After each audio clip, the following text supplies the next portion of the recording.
Boa noite. Trazer mais uma palavra aqui de incentivo, né? Falar sobre o Salmo 91. É um salmo conhecido, todos conhecem, né? Mesmo aqueles que não professam a fé cristã ou evangélicas. Mas aquele que habita no esconderijo do Altíssimo, diz o Senhor, e descansa à sombra do Onipotente.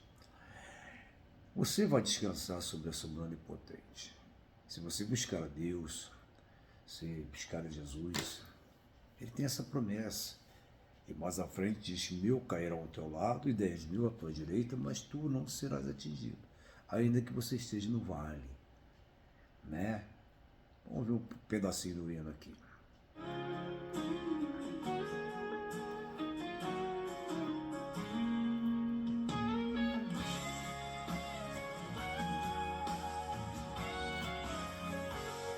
Deus. Estou no vale, mas tu estás comigo. Está no vale, eu posso estar no vale, mas tu estás comigo, O Senhor. inimigo nessa fúria me apaga, mas não tenho entendimento que te ado. Ele foi derrotado, envia teus anjos a meu redor e cairão. Todos os anjos do mal, Jesus está no meu barco.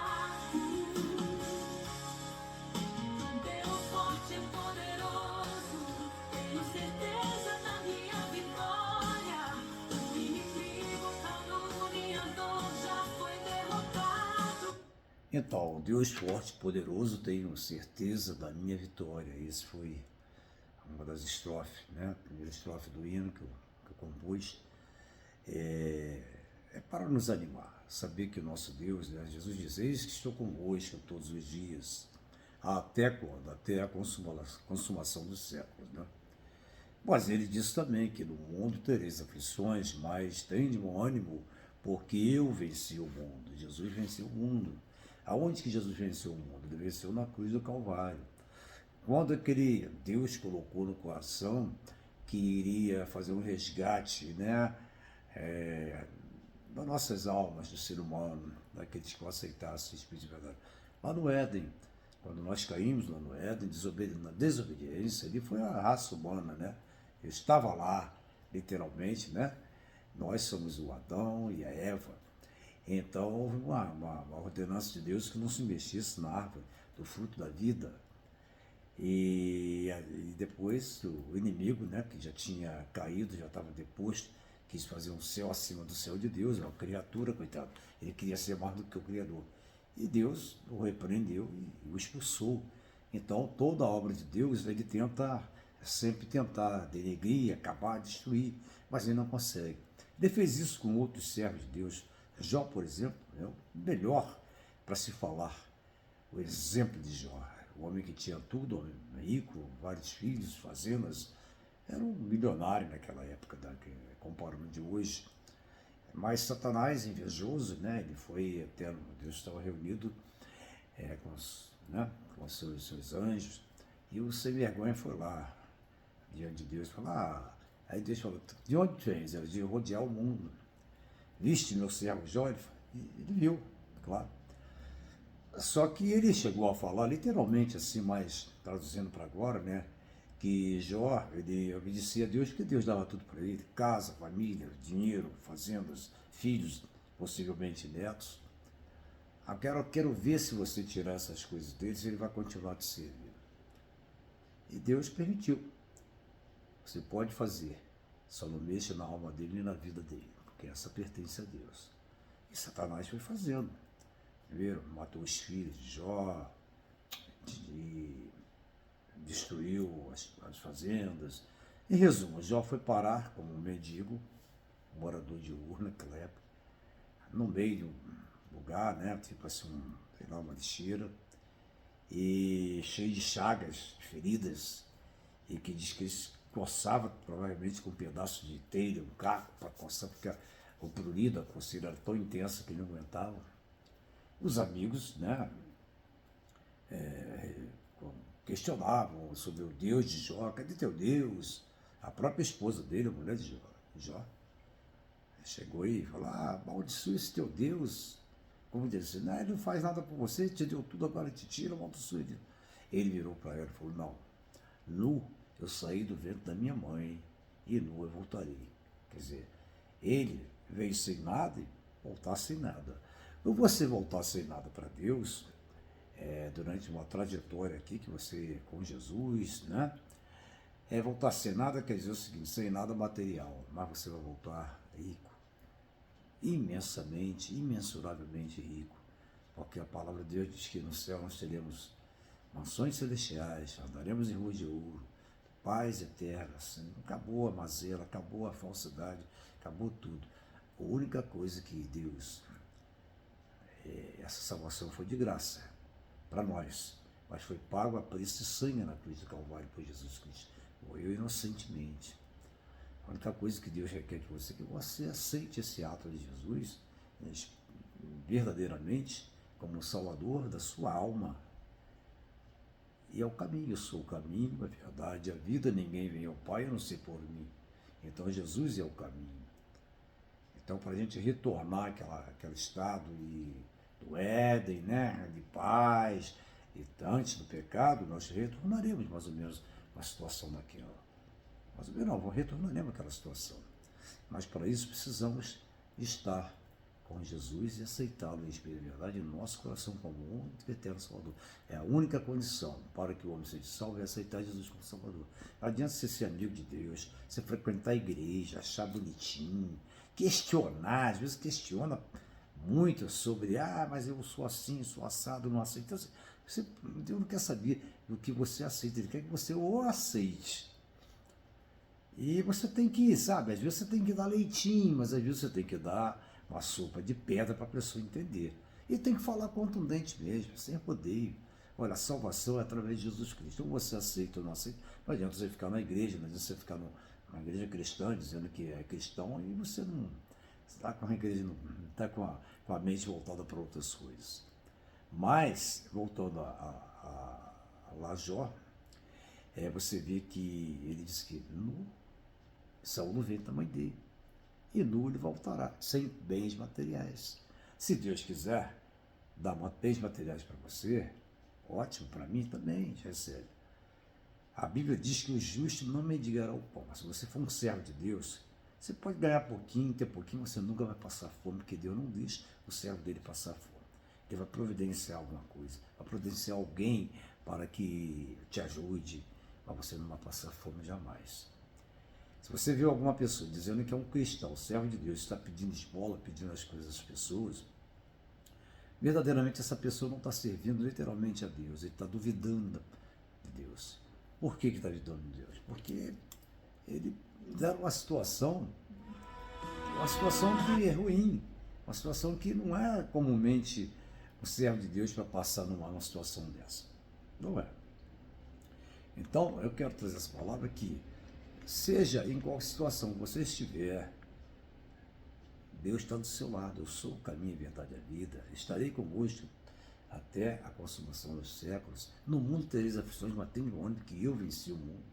Quanta coisa boa Deus fala através de Jesus para nós. Então, você pode ter uma vida boa aqui. A vida boa para mim é eu estar com Cristo. Não é eu estar rodeado de bens materiais. Se tiver, é bom, é ótimo, todo mundo gosta. Mas a principal alegria no meu coração, o principal objetivo da minha vida é estar com Cristo. Onde Cristo está é onde eu quero estar. É lá que eu quero estar. Então, mesmo que eu esteja no vale, no vale da sombra da morte, nós passamos acusações, passamos por injúrias, passamos por dissabores na vida, mas Deus está sempre conosco.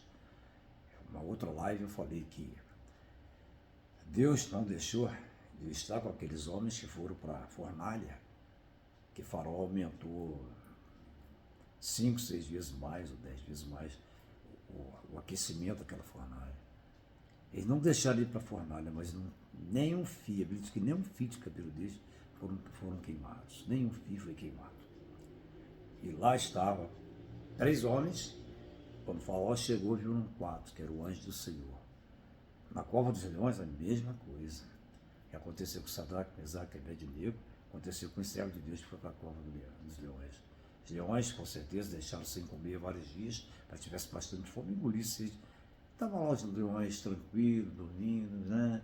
Porque o Senhor nos guarda. O Senhor nos guarda na fornalha, o Senhor nos guarda na cova dos leões. E Ele te guarda nas intempéries desse mundo que está fervilhando. As pessoas estão abandonando Deus, as pessoas não querem saber de Deus e literalmente não querem nada com Deus mesmo. Infelizmente, as igrejas, chamadas evangélicas, está cheio de gente assim também. Ah, porque a igreja é legal, porque a confraternização é boa, que tem uma palavrinha que me agrada. Mas se o pastor começar a falar alguma coisa dentro da palavra que desagrade, esse membro cai fora, ou a contextualizar, a contestar, melhor dizendo, com o pastor. Mas a liderança não está aqui para agradar membro, não. A liderança tem que agradar a Deus e obedecer a ordem, ir por todo mundo e pregar o evangelho a todas as criaturas. Porque às vezes você deixa de pregar na sua igreja a verdadeira palavra, o que é ser convertido. Você não mede conversão, não mede. Mas você pode falar sobre a conversão e dar o caminho do que é a conversão, aceitar Jesus Cristo como único e eterno verdadeiramente. Deixando todas as coisas, mistura de seitas, mistura disso, daquilo, e achar que é bonitinho, legal, igreja, não é isso não. Igreja é lugar de santidade, né?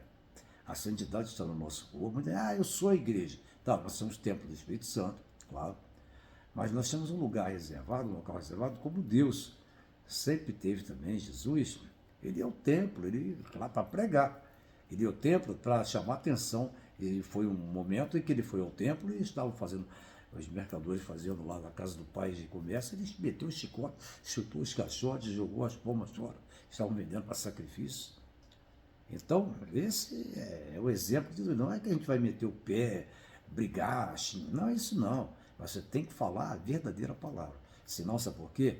Os líderes serão cobrados por Deus, que muitos deixarão de aceitá-lo, deixarão o caminho da salvação para fazer igual lá, a mulher de Jó, no meio do caminho ela perdeu a salvação. Foi uma opção dela, né? Desobedecer. Mas nós estamos aqui para agradar membros de igreja, agradar ninguém não. Estamos aqui, quando eu falo estamos aqui, porque eu me incluo sim como um pregador da palavra, não de igreja, eu não sou pregador de igreja, sou pastor de igreja, mas eu sou um pregador da palavra, também muito mais antigo do que muitos pastores estão por aí, pela minha idade. Mas falar dessa palavra sempre, até morrer, sempre. Falar de Jesus. Eu me lembro que uma piada, né? Uma brincadeira que a minha sogra fazia, nordestina, em que a mulher chamava o homem que o homem era uma pulga e tal.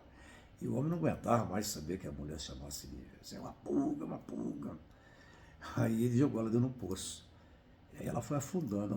Quando ela já estava quase, já lá no fundo mesmo, ela ficou fazendo assim, ó, como que as pessoas matam uma pulga, né, um piolho. Então ela morreu chamando ele de pulga.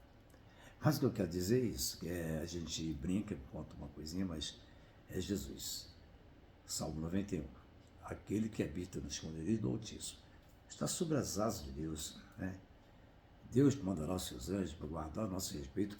1000 cairão ao teu lado, 10.000 ao teu direito, mas tu não serás atingido, porque está sob a proteção de Deus. Então tenha uma noite tranquila, um dia de amanhã fabuloso, e eu vou botar essa pregação no YouTube.